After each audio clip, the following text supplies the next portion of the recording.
함께 오늘 주신 하나님의 말씀 보겠습니다. 본문은 야고보서 2장 14절에서 22절입니다. 다 함께 한 목소리로 봉독하겠습니다. 내 형제들아, 만일 사람이 믿음이 있노라 하고 행함이 없으면 무슨 유익이 있으리요? 그 믿음이 능히 자기를 구원하겠느냐? 만일 형제나 자매가 헐벗고 일용할 양식이 없는데 너희 중에 누구든지 그에게 이르되 평안히 가라, 덥게 하라, 배부르게 하라 하며 그 몸에 쓸 것을 주지 아니하면 무슨 유익이 있으리요? 이와 같이 행함이 없는 믿음은 그 자체가 죽은 것이라. 어떤 사람은 말하기를 너는 믿음이 있고 나는 행함이 있으니 행함이 없는 내 믿음을 내게 보이라.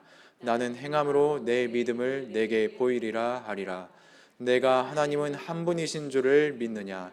잘하는도다. 귀신들도 믿고 떠느니라. 아, 허탄한 사람들아, 행함이 없는 믿음이 헛것인 줄을 알고자 하느냐?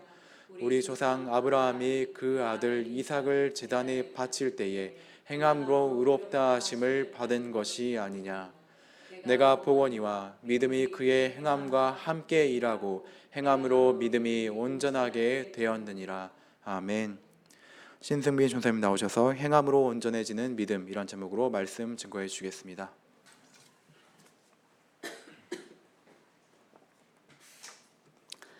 오늘은 야고보서 2장 두 번째 말씀 시간입니다.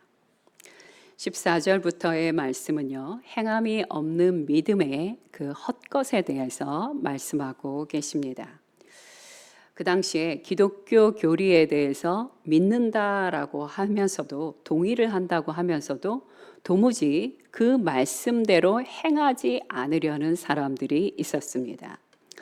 그런 사람들을 향하여 야고보는 그들에게 믿음이 있다고 하지만 진정으로 행함이 없다면 그들의 믿음이 진짜인지 그들의 믿음이 가짜인지에 대한 의문을 제기하고 있는 것입니다.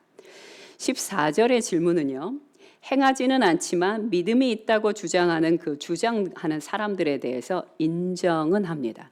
인정은 하면서도 순종으로 이어지지 못하고 있는 그들의 믿음에 대하여 야고보 사도는 의문을 제기하고 있는 것입니다. 14절의 질문을 요약하면 이렇게 질문할 수 있습니다.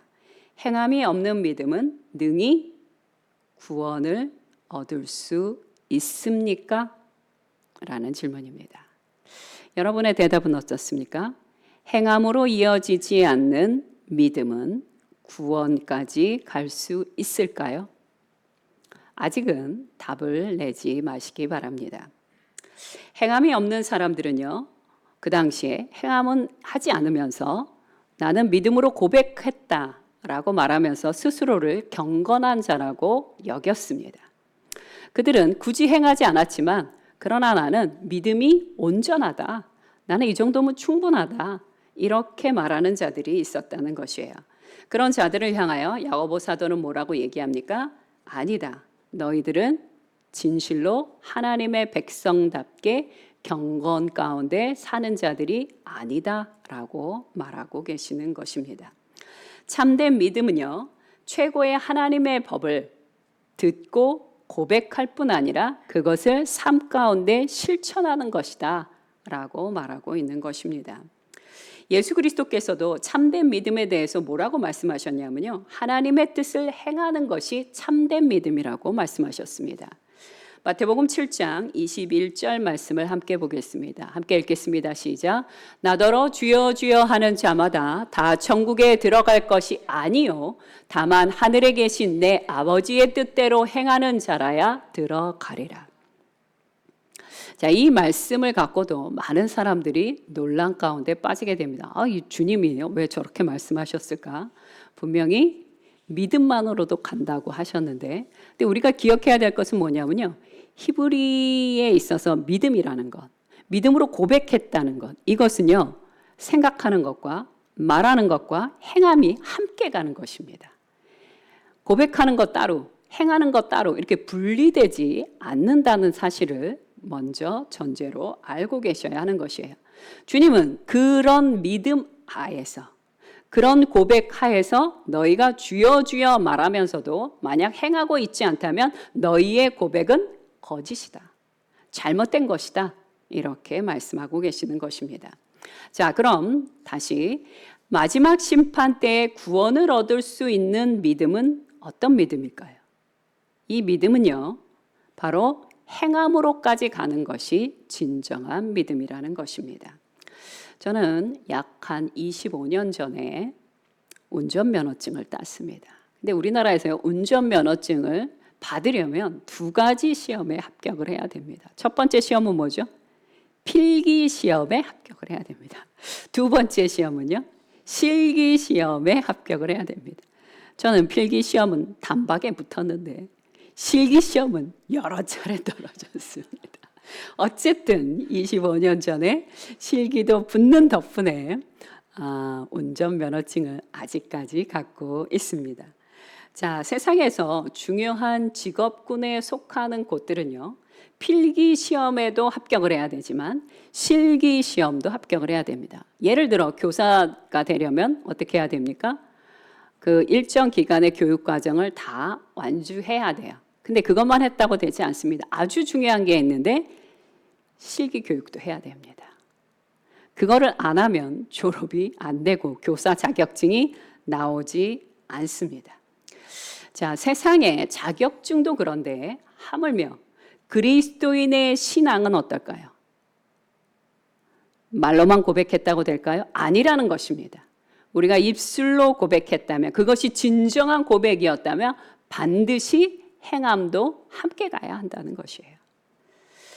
15절에서 17절까지의 말씀은 그 예화에 대한 내용이 나옵니다. 이웃이 배고픔에 죽어가고 있는데 그 이웃에 대하여 평안히 가라, 너를 따뜻하게 해라, 이렇게 말로만 한다고 해서 그것이 진정한 믿음이라고 할 수 있느냐? 그렇지 않다는 것이에요. 내가 나 자신만 따뜻하게 하기도 부족하고 나 혼자 먹기도 부족하다 할지라도 그것을 떼어주는 것이, 나누어 주는 것이 진정한 믿음이라고 말씀하고 있는 것입니다. 자, 17절에선 이렇게 말씀하십니다. 이와 같이 행함이 없는 믿음은 그 자체가 죽은 것이다. 더 강력하게 얘기하십니다. 너희가 행하지 않으면서 믿음이 있다고 말하느냐? 너희의 믿음은 가다, 죽은 것이다 라고 이야기하십니다. 여러분, 생명력이 있는 나무 가지는요, 때가 되면 싹이 나고 꽃이 피고 열매를 맺게 됩니다. 이것이 살아있는 나무의 특징이에요. 살아있는 모든 생물들은 자신의 활동력을 통해서 자신의 특성과 정체성을 나타내게 됩니다. 나무늘보는 어떨까요? 정말 보기에도 답답할 정도로 느리게 움직이는 것을 통하여 나무늘보의 특징과 정체성을 드러내고 있습니다. 상어는 상어의 특징을 드러내고 사람은 사람의 특징을 드러내게 되어 있습니다. 그럼 예수 믿는 그리스도인의 특성을 드러낸다는 것은 무엇일까요? 예수 그리스도를 믿는 그리스도인들은요, 예수의 성품과 예수의 능력과 예수의 특징을 드러내는 것이, 그것이 진정한 그리스도인의 모습이라는 것입니다. 그런데 죽은 믿음은 어떨까요? 죽은 믿음은 마치 죽어있는 시체처럼 점점 썩어만 갈 뿐 어떤 것도 행할 수가 없습니다. 그러니 행하지 않는 신앙이란, 믿음이란 죽은 믿음이라는 중요한 증거로 남게 되는 것이에요. 행하지 않아요. 도대체 교회는 오고 그리고 말씀을 듣기는 듣는데 행함이 없습니다. 그렇다면 알아야 합니다. 나의 믿음이 지금 죽어 있구나. 이렇게 알아야 하는 것입니다. 죽은 믿음의 이 죽었다라는 이 죽음은 헬라어로 네크라라고 합니다. 네크라라고 하는데 이 네크라의 뜻이 있어요. 첫 번째 뜻은 무익하다는 뜻, 두 번째 뜻은 해롭다라는 뜻이 네크라의 뜻입니다. 자, 즉 실제적인 행위가 뒤따르지 않는 믿음이란 본인, 내 자신에게도 해롭고 무익하며 내 이웃에게까지도 무익하고 해로움을 끼치는 잘못된 믿음이라는 것을 설명하고 있는 것입니다. 여러분, 행하지 않는 그리스도인들로 말미암아 전혀 그리스도의 어떤 성품이나 말투나 행동이 나타나지 않는 그리스도인들 덕분에 많은 세상 사람들이 시험에 드는 경우들이 많습니다. 예수 그리스도의 온전한 성품이 드러나고 예수 그리스도의 온전한 행위가 드러났다면 세상 사람들이 시험에 들까요? 그럴 리가 없습니다. 그것이 나타나고 있지 않기 때문에, 그들이 행하고 있지 않기 때문에, 그들이 잘못된 것을 행하고 있기 때문에 수많은 사람들이 해로움을 받게 되는 것이요, 시험에 받게 되는 것입니다. 그러니 진정한 믿음은 무엇일까요? 어떤 형태로든지 예수 그리스도의 성품과 그 특성을 드러낼 수밖에 없다는 것이에요. 자, 우리가 야고보서를 쭉 설교를 할 때 한 가지 마음에 불편한 부분이 있을 수 있습니다. 그것이 무엇이냐면 사도 바울이 뭐라고 얘기했어요? 오직 믿음으로 말미암아 구원을 얻는다고 말씀하셨어요. 자, 그때 바울이 행위로 구원을 받을 수 없다, 오직 믿음으로만 구원을 받는다라고 얘기할 때 그 이야기를 했던 대상이 누구였습니까? 그 대상은요, 누구였냐면 유대인, 율법주의자들이었어요. 사도 바울은 신약 내내 율법주의자들과 계속 씨름을 합니다. 그래서 오죽하면 이 율법주의자, 유대인들이 어떻게든 사도 바울을 잡아 죽이려고 했어요. 이것이 사도 바울의 사명이었어요. 이 아주 견고한 율법주의자, 이미 교회 안에 들어왔는데도 불구하고, 예수 그리스도를 믿는다고 하면서도 불구하고 계속해서 과거의 율법을 가져다가 강요하는 자들, 할례를 받아야 된다, 이것도 해야 된다, 저것도 해야 된다, 이러면서 그 과거에 이미 예수 그리스도께서 율법을 성취하셨음에도 불구하고 그것을 믿지 않고 계속해서 율법을 강요했던 율법주의자들에 대하여, 그 율법에 대하여 말하고 있는 것이었어요. 그 율법에만 매여 살고 있는 것에 대한 경고였고 사도 바울의 씨름이었습니다. 로마서 3장 20절 말씀을 함께 보도록 하겠습니다. 사도 바울의 이야기입니다. 시작. 그러므로 율법의 행위로 그의 앞에 의롭다 하심을 얻을 육체가 없나니 율법으로는 죄를 깨달음이라. 사도 바울이 이렇게 말했다고 해서 그런 믿음의 중요성을 몰랐냐? 아니요. 잘 알고 있었습니다. 사도 바울은 믿음과 그리고 행함이 언제나 같이 간다는 것을 이미 알고, 그게 그냥 전제였어요. 그렇기 때문에 갈라디아서 5장 6절에서 뭐라고 얘기하냐면, 예수 그리스도 안에서 인정받는 믿음이란 무엇이냐, 그 부분에 대하여 뭐라고 얘기하시냐면 사랑으로서 역사하는 믿음이다. 여기서 역사한다는 건 뭐예요? 사랑으로서 행하는 믿음이 예수 그리스도께서 인정하시는 믿음이다 라고 고백을 했습니다. 또 로마서 15장 26절에서 27절까지의 말씀도 함께 보겠습니다. 시작. 이는 마게도냐와 아가야 사람들이 예루살렘 성도 중 가난한 자들을 위하여 기쁘게 얼마를 연보하였음이라. 저희가 기뻐서 하였거니와 또한 저희는 그들에게 빚진 자니 만일 이방인들이 그들의 영적인 것을 나눠 가졌으면 육적인 것으로 그들을 섬기는 것이 마땅하니라. 자, 지금 뭐라고 말씀하십니까? 마게도냐와 아가야 사람들이 예루살렘에 있는 가난한, 그 당시에 큰 가뭄이 들어서 정말 먹을 것이 없던 그 예루살렘 성도들을 위하여 기꺼이 기쁨으로 연보했던 그 마게도냐, 아가야 성도들에 대하여 칭찬하고 있습니다. 이거는 뭘 얘기하는 거예요? 그들의 행함이 있는 믿음에 대하여 사도 바울이 아주 강하게 기뻐하면서 칭찬하고 있는 모습입니다. 그러므로 오직 믿음으로만 구원을 받는다는 사도 바울의 말과 야고보서의 이 말씀은 모순이 되지 않는다는 것이에요. 자, 이웃에 대한 섬김과 행함은요, 초대교회의 정체성이었어요. 중요한 특징이었습니다.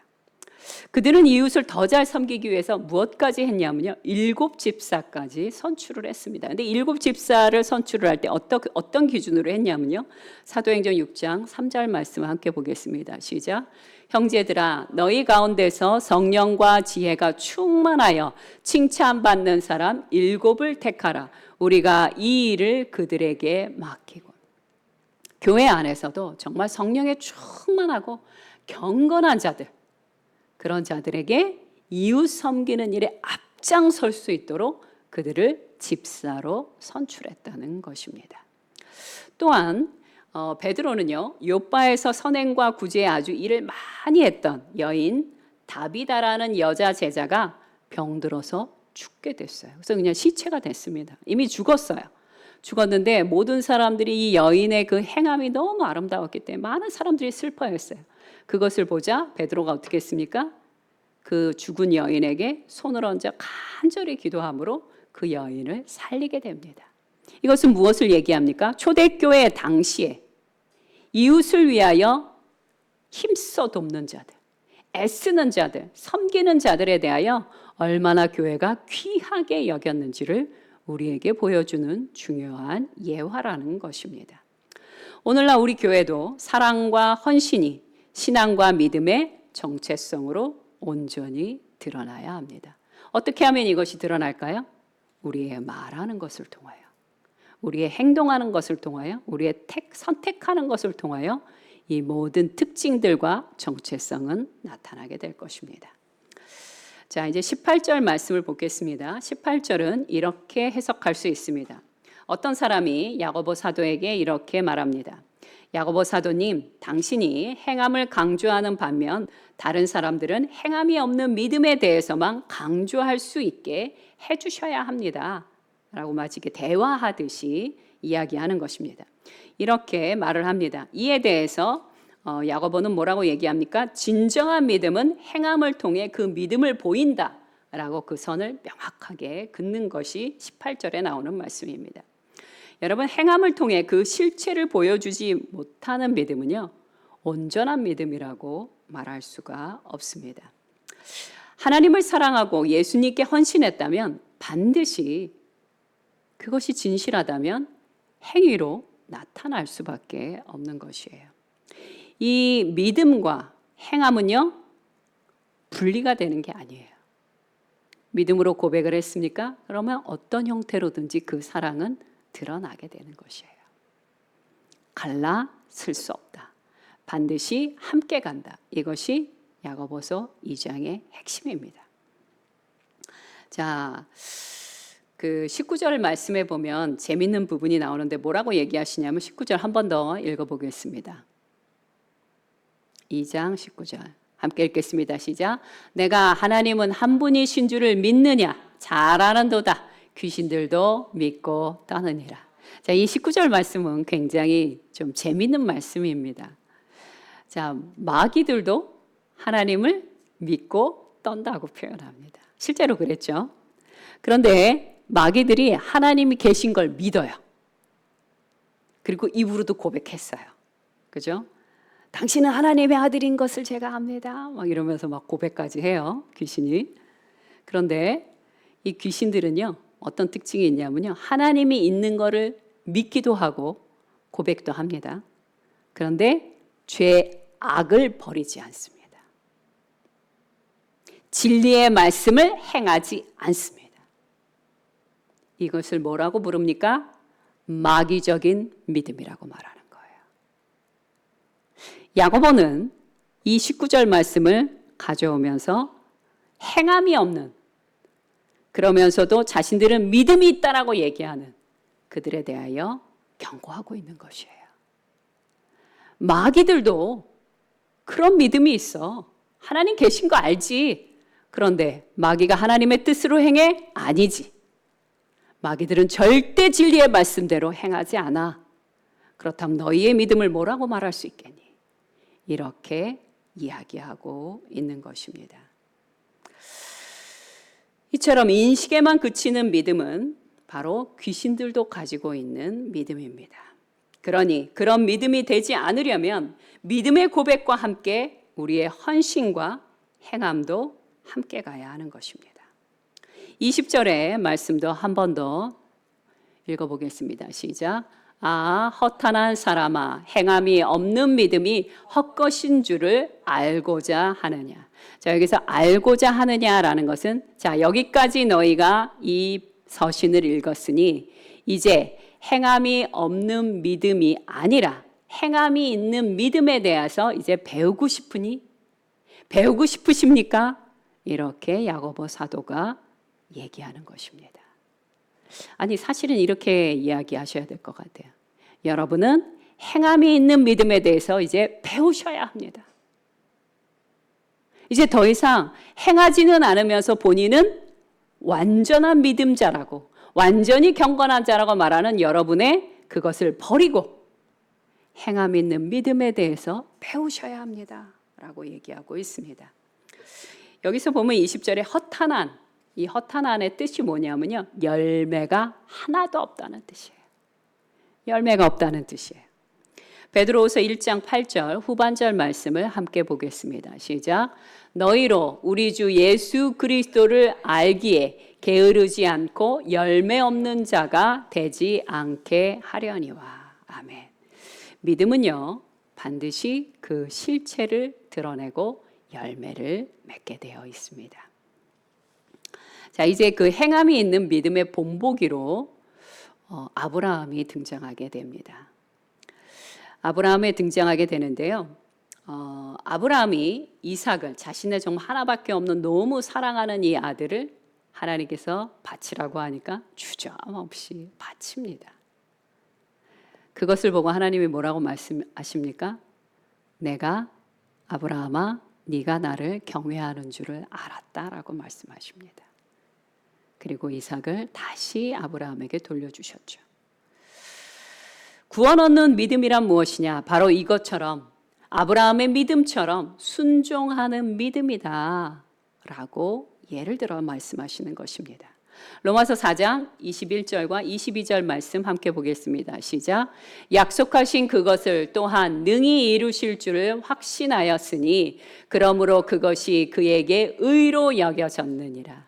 여러분, 아브라함은요, 하나님이 약속하신 처음 것도, 두 번째 말씀하신 것도, 이삭을 바치라고 하신 것도, 이 두 가지가 도무지 이해되지 않지만 그러나 하나님은 이루실 것이다 라는 믿음이 있었어요. 근데 그 믿음만 있었습니까? 아니요. 그는 실제로 그 일을 행했습니다. 그래서 행함 있는 믿음에 있어서 아브라함이 최고의 본보기로 나오시는 겁니다. 진정한 믿음은요, 삶을 통제하는 믿음이며 동시에 살아 움직이는 것입니다. 야고보서 2장 22절 말씀도 한 번 더 보겠습니다. 시작. 내가 보거니와 믿음이 그의 행함과 함께 일하고 행함으로 믿음이 온전하게 되었느니라. 아멘. 아브라함의 믿음은요, 두 가지 사실을 말해주고 있습니다. 첫 번째 사실은 무엇이냐면 그의 믿음이 그의 행함과 함께 일했다는 것이에요. 두 번째 말해주는 것은 무엇입니까? 아브라함의 그 행위로 말미암아, 그 순종의 행함으로 말미암아 그의 믿음이 온전해졌다는 것이에요.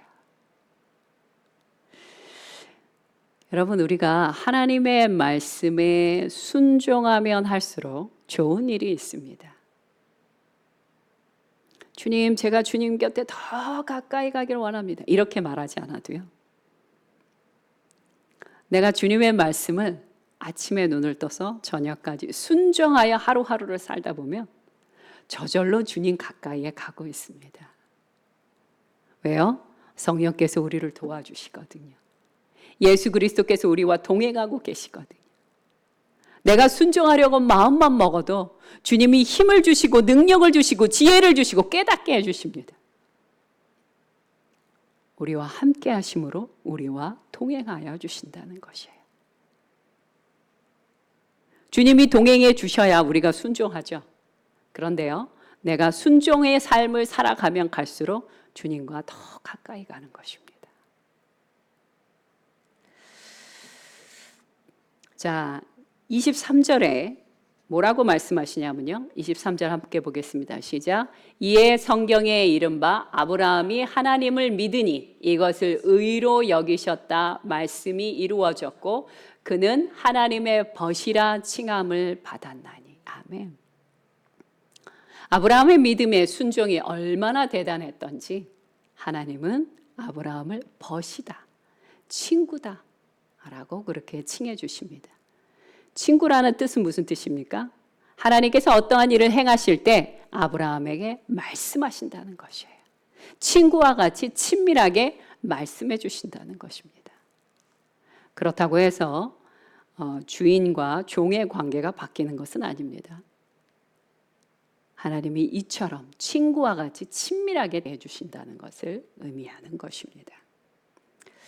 구원 얻는 믿음은요, 혼자 가지 않아요. 믿음은 무엇과 함께 간다고요? 행함과 함께 갑니다. 두 번째 나오는 믿음의 본보기가 있는데 25절에 나오는 라합입니다. 여러분, 라합은요, 기생이었습니다. 기생 라합은 하나님을 믿음으로 이스라엘의 정탐꾼들을 도와줬어요. 자, 기생 라합이 이스라엘의 정탐꾼을 도와준다는 사실을 자기 민족들이 알았다면 어떻게 했을까요? 당연히 죽임을 당했겠죠. 그러므로 기생 라합은요, 죽임을 당할 위험을 감수하면서까지 행하고 있는 것입니다. 그래서 하나님이 이 기생 라합을 어떻게 하셨습니까? 이 온전한 믿음을, 행함으로 나타나는 이 온전한 기생 라합을 하나님이 높이 들어주시게 되는 것입니다. 기독교 교리에만 묻혀 움직이지 않는 믿음은요, 심장이 멈춘 것과 같은 쓸모없는 믿음이라고 할 수 있습니다. 그렇다고 해서 교리가 쓸모없는 것이냐? 아니요, 전혀 아닙니다. 하나님의 말씀은 귀한 것입니다. 1.1핵도 떨어질 수 없는 것입니다. 그런데 교리는 지킨다고 하면서 사랑이 없어서도 안 되고요.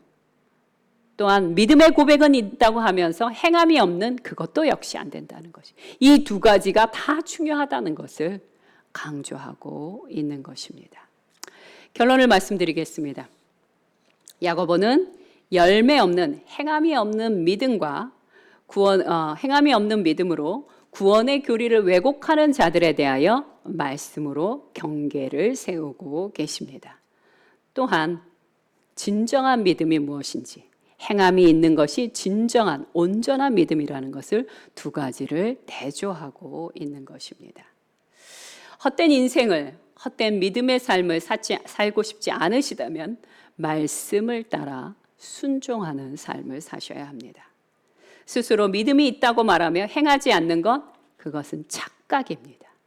그것은 착각이며 자기 기만이라고 말할 수 있습니다. 어떤 목사님께서요, 한 1년 동안 안식년을 먼 나라로 가기로 결정을 하셨습니다. 그런데 그 목사님 집은 주택이었어요. 주택이었기 때문에 관리가 좀 항상 필요했습니다. 그래서 결혼을 이미 한 자녀들이 한 3명 있었는데 그 자녀들에게 자신이 안식년으로 멀리 먼 외국에 가 있는 동안 이 집을 어떻게 관리해야 되는지에 대한 그 규칙 사항을 자세하게 적어서 집에 이렇게 붙여놨습니다. 그리고 안식년을 떠나셨어요. 근데 그 안식년을 떠난 그 나라는 인터넷이 되지 않는 나라예요. 그래서 오직 편지만 주고받을 수 있었습니다. 목사님은 1년 동안 그곳에 안식년에 머무시면서 얘네들이 잘하고 있나? 좀 이렇게 걱정이 되긴 했지만 그때마다 편지를 써서 이 자녀들에게 그건 잘하고 있니? 이건 이렇게 하면 된다. 집을 이렇게 관리하면 된다. 라고 그렇게 편지까지 보내줬습니다. 자, 그리고 나서 1년이 지났어요. 목사님께서 집으로 돌아왔더니 이게 웬일입니까? 마당에는요, 잡초가 아주 무성하게 자라 있고요. 유리창은 막 깨져 있고요. 울타리는 무너져 있고요. 편지 뭉치들이 막 세금을 내라고 했는데 그 기한이 이미 넘겨져서 난리가 난 것입니다. 목사님은 너무 당황스러워서 자녀들을 다 불렀어요. 다 불러서 이렇게 말했습니다. 나의 사랑하는 아들과 딸아, 너희는 내가 적어준 지시사항을 읽지 못했던 거니?